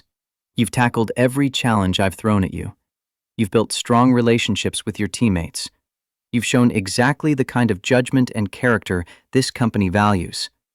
David Carter is going to see that immediately." "What if he doesn't?" "Then I'll make sure he does. That's my job." Victoria softened slightly. "Trust yourself, Washington. Trust the work you've done. And remember, you've already survived much harder things than a performance review." The reminder steadied him. She was right. He'd survived Keisha's death, survived years of poverty and instability, survived every setback and disappointment that had brought him to this moment. A meeting with the CEO was just another challenge. He could handle it. At 2 o'clock exactly, the door opened. Jennifer Hayes entered first, followed by Sophia, and behind them, David Carter. The CEO extended his hand to Marcus. "Mr. Washington, I've been looking forward to meeting you." Marcus stood and shook his hand, trying to project confidence he didn't entirely feel. "Mr. Carter, the feeling is mutual. Please, sit." David took the seat at the head of the table, Jennifer and Sophia flanking him, while Victoria remained at Marcus's side. The positioning felt deliberate, like they were being evaluated as a unit rather than Marcus alone. David opened a folder, Marcus's personnel file, he realized with a lurch of anxiety, and spent a moment reviewing it in silence. Then he looked up, his expression unreadable. "Tell me something, Mr. Washington. Why do you think you're here?" The question hung in the air between them, deceptively simple but weighted with implications Marcus couldn't fully parse. He could feel all 4 sets of eyes on him, David's sharp and assessing, Jennifer's professionally neutral, Victoria's steady and encouraging, Sophia's unreadable behind her careful mask. Because Sophia saw potential the traditional hiring process would have missed. Marcus kept his voice level, meeting David's gaze directly. "And you're here to determine whether she was right or whether sentiment clouded her judgment. David smiled, a quick flash of what might have been approval. "I appreciate directness, Mr. Washington. Yes, that's exactly why I'm here. So let's find out if she was right." Victoria slid a document across the table. "These are Marcus's performance metrics for his first 90 days. Project completion rates, team feedback scores, quality assessments, all significantly above average for someone in his position." David picked up the document but didn't look at it. His eyes remained fixed on Marcus. Numbers tell part of the story. I'm more interested in the parts they don't tell. Walk me through the Hartman proposal process. I understand you coordinated that effort. Marcus took a breath and launched into a summary of the project, hitting the key points about timeline management, stakeholder coordination, and the risk mitigation framework he'd helped develop. He kept his tone professional and factual, resisting the urge to oversell or embellish. When he reached the part about identifying the gaps in the initial planning, David interrupted. "So you essentially told the team, including my daughter, that your work wasn't good enough." I told them the truth. The risk mitigation section had a significant weakness. Pretending otherwise would have damaged the proposal and wasted everyone's time. Most people in your position, especially during their probationary period, would have defended the work and hoped no one noticed the gap. Most people in my position wouldn't have been given this opportunity in the first place. Marcus's hands were steady on the table. "I'm not interested in keeping this job by cutting corners or being dishonest. If that's what's required, then this isn't the right fit anyway." Jennifer's expression shifted. Was that surprise or respect? Sophia looked like she was fighting not to smile. Victoria remained carefully neutral, but Marcus caught the slight nod of approval. David leaned back in his chair, studying Marcus with an intensity that felt invasive. "You have a daughter, correct? 7 years old?" The shift in topic caught Marcus off guard. "Yes, sir. Zara. Single father. Widower. Been raising her alone for 3 years while working a series of temporary positions that barely paid your bills." David recited the facts without looking at the file. "That's a significant burden to carry while trying to build a career." "It's not a burden. She's my daughter. Taking care of her is the most important thing I do. Even when it cost you opportunities, jobs you couldn't take because of the schedule, positions you couldn't pursue because you needed to be available for school pickups and sick days. Yes, even then. A job that requires me to fail as a father isn't worth having. And yet you missed your initial interview here because you stopped to help a stranger, knowing you desperately needed that job, knowing your daughter was depending on you to secure better employment." David's voice carried a challenge. "How do you reconcile choosing to help Sophia with your responsibility to your daughter?" The question felt like a trap, but Marcus couldn't identify which answer would spring it. "I don't think those things are in conflict. Yes, I needed that job, but what kind of example would I be setting for Zara if I taught her that desperation justifies ignoring someone in crisis, that getting ahead matters more than helping people who need it?" Marcus shook his head. "My daughter doesn't need a father who teaches her to hide mistakes. She needs one who shows her how to fix them. She doesn't need me to model ambition at the expense of character. She needs to grow up knowing that doing right matters more than doing well, even when it costs everything." David was quiet for a long moment, his expression unreadable. Then he turned to Victoria. "What's your assessment? Can he handle increased responsibility?" Marcus's heart stuttered. Increased responsibility? He'd been bracing for evaluation of whether he could keep his current position, not discussion of advancement. "Absolutely." Victoria didn't hesitate. "Marcus has demonstrated leadership capacity that exceeds his current role. He identifies problems proactively, communicates effectively across departments, and earns trust from colleagues at all levels. With proper mentorship, he could move into senior coordination or even junior management within 18 months. Sophia. David looked at his daughter, whose composure had gone very still. I stand by everything I said when I recommended hiring Marcus.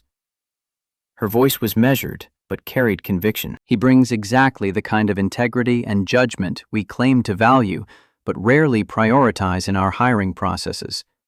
Beyond that, he's proven to be an exceptional employee who makes everyone around him better. I'd advocate for his advancement without reservation. Jennifer. The COO nodded thoughtfully. I've observed Marcus in several cross-departmental meetings. He has a rare combination of analytical skills and emotional intelligence.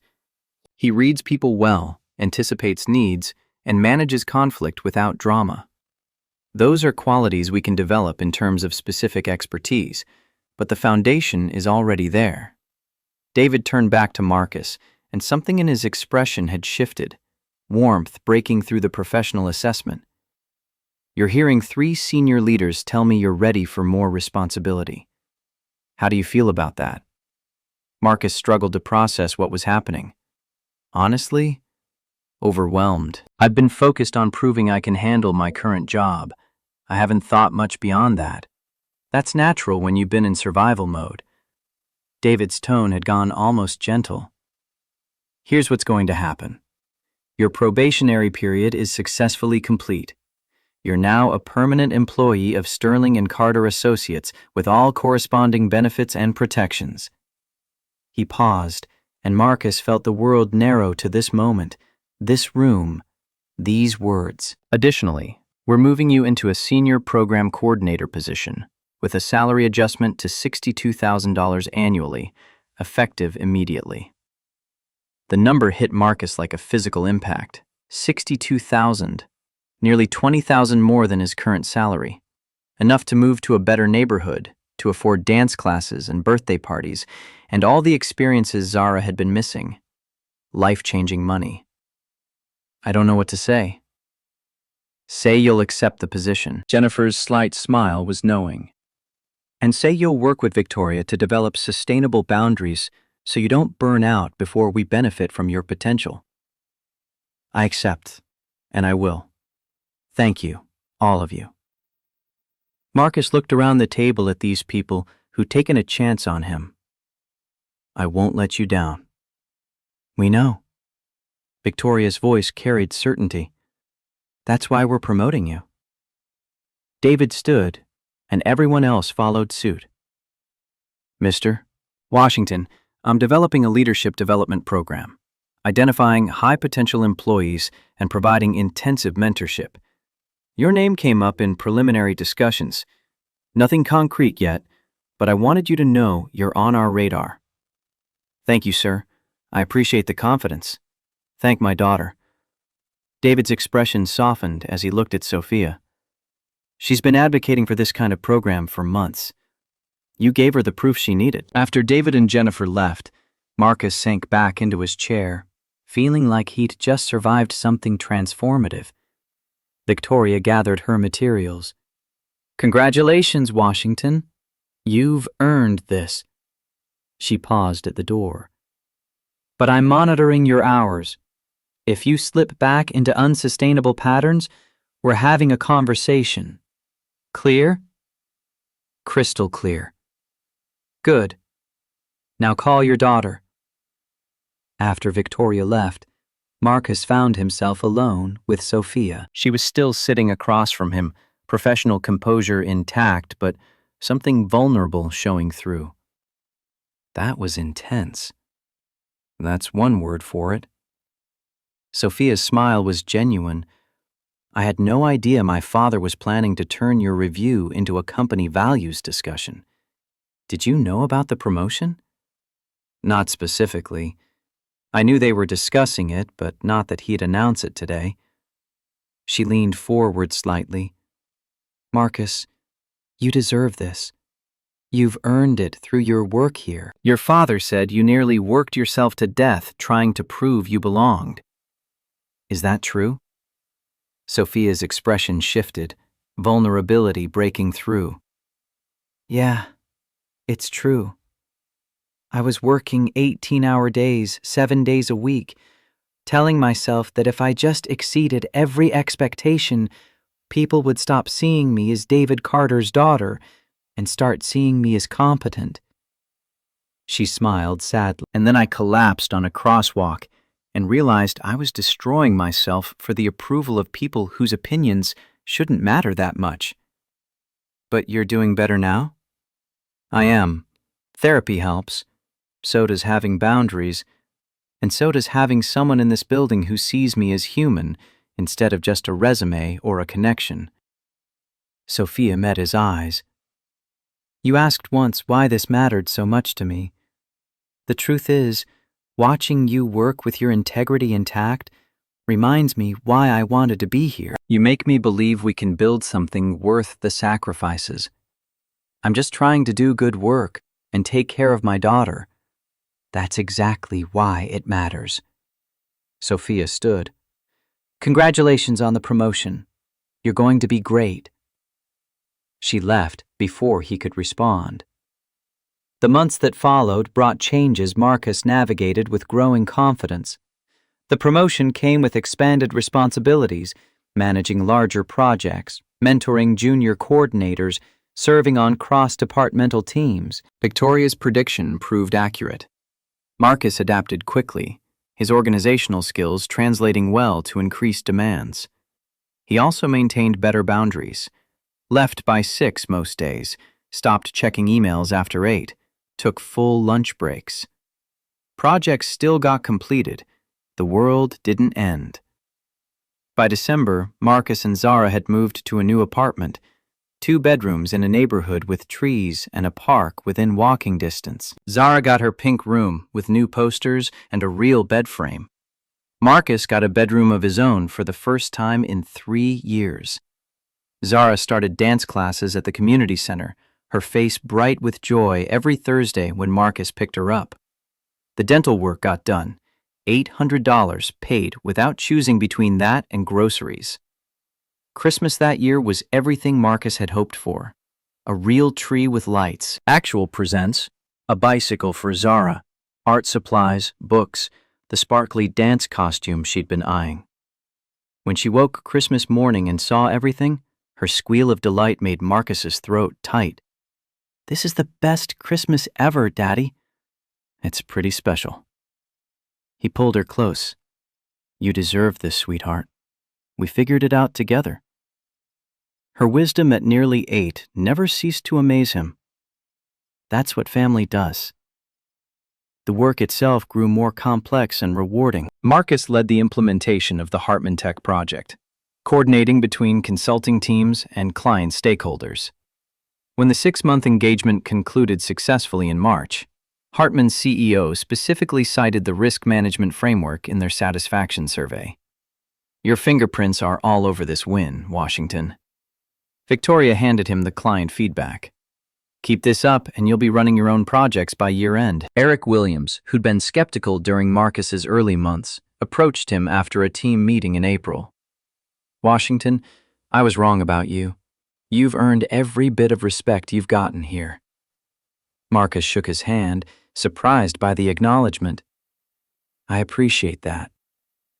Through it all, Sophia maintained professional distance, their interactions limited to work contexts. Marcus told himself it made sense. She was assistant director, he was still finding his footing, but sometimes he'd catch her watching him during meetings, her expression unreadable. And once, working late on a project deadline, she'd paused by his desk. You're here late. Quarterly report due Monday. It's already excellent. Go home to your daughter, Marcus.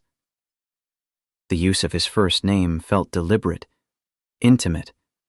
Their eyes met and held for 2 seconds longer than purely professional, and Marcus felt something shift between them, recognition of the connection they'd formed. Then Sophia's expression shuddered, and she walked away quickly. Marcus tried not to read too much into the moment. She was the boss's daughter. He was nobody. Whatever he thought he'd sensed was probably wishful thinking. August arrived with Marcus's 1-year anniversary at Sterling and Carter. Victoria marked it with a performance review that exceeded expectations in every category. Jennifer sent congratulations. David Carter stopped by Marcus's desk personally to shake his hand. You've changed this company, Marcus. People expect better from themselves because of your example. That afternoon, Sophia appeared at his cubicle. Got time for lunch? Celebrating your anniversary. My treat. They went to an Italian place 2 blocks away, the one with breadsticks that had become Zara's favorite. The restaurant was busy with lunch rush, but they managed a table by the window. 1 year. Sophia raised her water glass. That's gotta feel surreal. Some days I still can't believe it's real. You've proven it's real every day through your work. Sophia set down her glass, her expression shifting to something more serious. Marcus, I need to tell you something. I'm leaving Sterling and Carter. The announcement hit like cold water. What? Why? I'm starting my own consulting firm. Smaller, focused on organizational culture and values-based leadership. Everything we've been developing here, but building it myself. Not in my father's shadow. Sophia's eyes were bright with nervous excitement. I've been planning it for months. My father knows and supports it. Marcus processed this. When? Official launch is next summer. I'm wrapping current projects, transitioning responsibilities, building the business plan. She paused, then met his eyes directly. And I wanted to ask if you'd consider joining me. The words didn't compute at first. Sophia, I just hit 1 year. I'm finally stable. I'm not asking you to decide now. I won't launch until July. But think about it. Sophia's hands were clasped tightly on the table. Marcus, you have insights about leadership that come from living the challenges most consultants theorize about. You have integrity that's rare. I think we could build something meaningful together, not as boss and employee, but as partners. Equal partners. Partners. The word felt impossible. Sophia, I've been here 1 year. I'm barely past feeling like I might lose this. You're more qualified than you think. And you'd be learning alongside me. I've never run my own firm either. We'd figure it out together. Sophia's vulnerability showed now. Marcus, I trust you. That's rare for me. You're the first person in years who's never wanted anything from me except honesty. The air between them felt charged with something Marcus had been trying not to acknowledge. The way his pulse quickened when Sophia walked into a room, the way her rare, genuine smiles felt like gifts. But she was offering him a business opportunity, not a personal one. I need to think about this. I know. I wouldn't expect anything less. Sophia's expression was understanding. Just promise me you'll actually consider it instead of automatically saying no because it feels risky. Marcus promised, but the conversation dominated his thoughts for days. The opportunity was enormous, a chance to help build something from the ground up, to shape organizational culture based on principles that had transformed his own life. But it was terrifying. Leaving stability felt like tempting fate. He talked it through with Victoria, who surprised him by being supportive. You've built strong skills here, Washington. You're ready for bigger challenges. Whether that's here or elsewhere, you need to keep growing. He talked it through with David Carter, who called him into his office. Marcus, I'm not losing you. I'm potentially gaining a business relationship. Sophia needs someone like you, someone honest, who shares her values. And you need to build something you can call your own. What about the leadership program? That'll still be here if things don't work out. And if they do, you'll be implementing those same principles in your own firm. He talked it through with Zara over dinner one evening. Would we have to move again? Her face showed worry. No, sweetheart, same home. I just work at a different company. Would you be happy? The question was so direct, so clear in its priorities. Would he be happy? The work Sophia described aligned with his values. The chance to help others find opportunities like he'd been given felt meaningful. I think I might be. Then you should do it. Zara's voice carried childhood certainty. You tell me to try new things even when they're scary. Same rules for daddies. Marcus felt something break open in his chest. You're pretty smart, you know that? I get it from you. He took 2 weeks to weigh security against possibility. In the end, what decided him was remembering the crosswalk, the moment when he'd chosen compassion over opportunity and somehow, impossibly, found both. Sometimes the right choice required a leap of faith. Marcus called Sophia on a Friday evening. I'm in. If you'll have me, I want to help you build this. The joy in her voice was unmistakable. Really? Marcus, we're going to do something meaningful here. I'm choosing to believe that. The months that followed were intense. Marcus continued at Sterling and Carter while helping Sophia plan the new venture evenings and weekends. Business models, service offerings, client identification. David offered initial funding and connections. The firm would be called Carter and Washington Consulting Group, names in alphabetical order to emphasize equal partnership. In March, Marcus gave notice with a June departure date. Victoria took the news with characteristic straightforwardness. You're making the right choice for your growth, Washington. Just remember what you learned here about balance. His final day at Sterling and Carter in late June came with a small goodbye party. Colleagues offered genuine warmth and encouragement. Derek Williams approached with an outstretched hand. Washington, I was wrong about you. Good luck with the venture. Jennifer gave advice about startup culture. Victoria told him she expected great things. David pulled him aside for a private conversation. You've changed this company, Marcus. Not through grand gestures, but through consistently demonstrating integrity. People noticed. They expect better from themselves now. I think you're giving me too much credit, and I think you don't fully understand your impact yet. David's expression was serious but warm. But you will. The work you and Sophia are planning matters. Don't let inevitable challenges make you forget that. Marcus left the building for the last time feeling grateful and terrified. 15 months at Sterling and Carter had been transformative, but it was time for the next chapter. Carter and Washington Consulting Group launched in August from a small shared office in the Loop. The first weeks were administrative setup, website development, networking. Sophia's connections helped secure their first client, a mid-sized tech company struggling with retention. Marcus and Sophia spent 2 weeks on site, interviewing employees, observing dynamics, reviewing policies. What they found was painfully familiar. Talented people feeling undervalued, leadership prioritizing metrics over humanity, systems accidentally punishing the behaviors they claimed to reward. They developed a comprehensive proposal addressing communication structures, recognition systems valuing character alongside performance, advancement pathways not requiring traditional credentials. Most importantly, leadership training emphasizing empathy and integrity. The client accepted.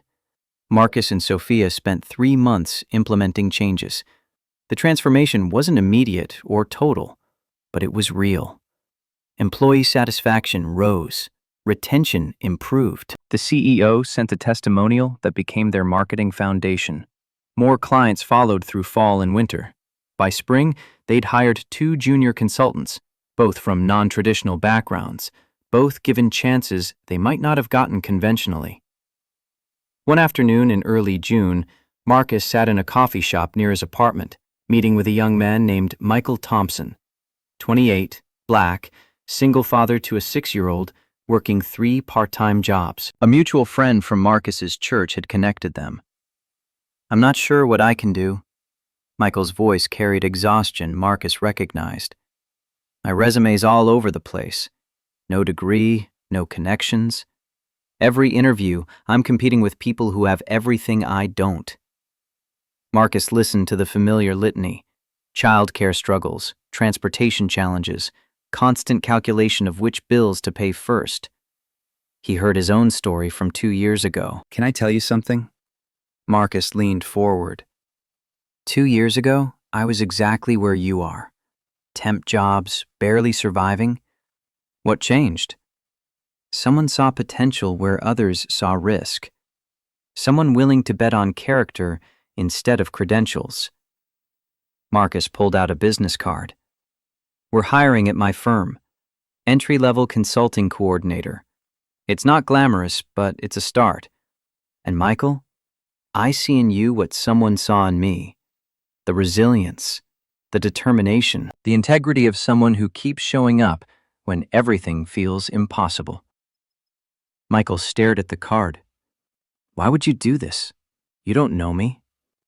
Because someone did it for me, and the best way to honor that gift is to pass it forward. Marcus stood, extending his hand. Come in Monday morning. We'll talk specifics. But Michael, this is real work, not charity. We'll expect real performance. If you're not up for that, tell me now.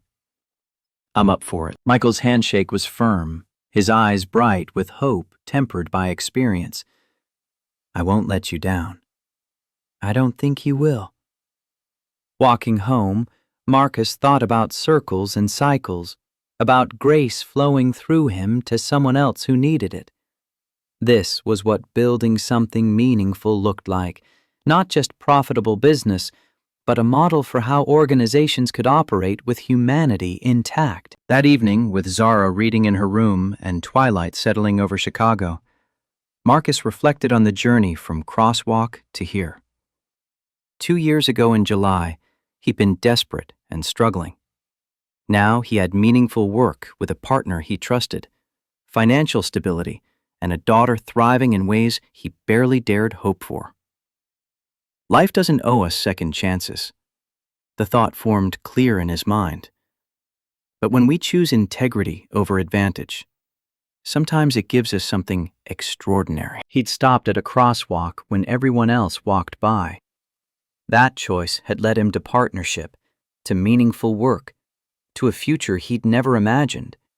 Not because good deeds always get rewarded, but because living with integrity meant he could look his daughter in the eye and know he was teaching her the right way to be in the world. And that was worth more than any paycheck, any title, any conventional success. That was everything. Marcus closed his laptop and went to check on Zara. She was asleep with her book open beside her, her face peaceful. He carefully closed the book, pulled her blanket up, kissed her forehead. Sweet dreams, baby girl. We did it. We're going to be okay. Standing there in his daughter's pink bedroom in their safe apartment in a good neighborhood, Marcus believed it all the way through. They weren't just surviving anymore. They were building something real and sustainable and good. The choices that define a life aren't always dramatic. Mostly they're small, made when nobody's watching, accumulated over years into something called character. Marcus had made enough of those choices to trust he could keep making them, stopping when others walked by, acknowledging gaps instead of hiding them, taking meaningful risks, being present for his daughter. Those choices had brought him from desperate temp worker to business partner, from survival to thriving, and those were the choices he'd keep making, because they defined who he was in ways no job title ever could. Someone who stopped at crosswalks, who chose compassion over convenience, who built a life on integrity rather than calculation, who understood that the scariest choices are usually the right ones, because they mean you're growing. That was the legacy Marcus wanted to leave. That was the man he'd become. And standing there in the quiet darkness, watching his daughter sleep safely, Marcus knew with certainty that every sacrifice, every struggle, every moment of doubt had been worth it to arrive at this place of peace.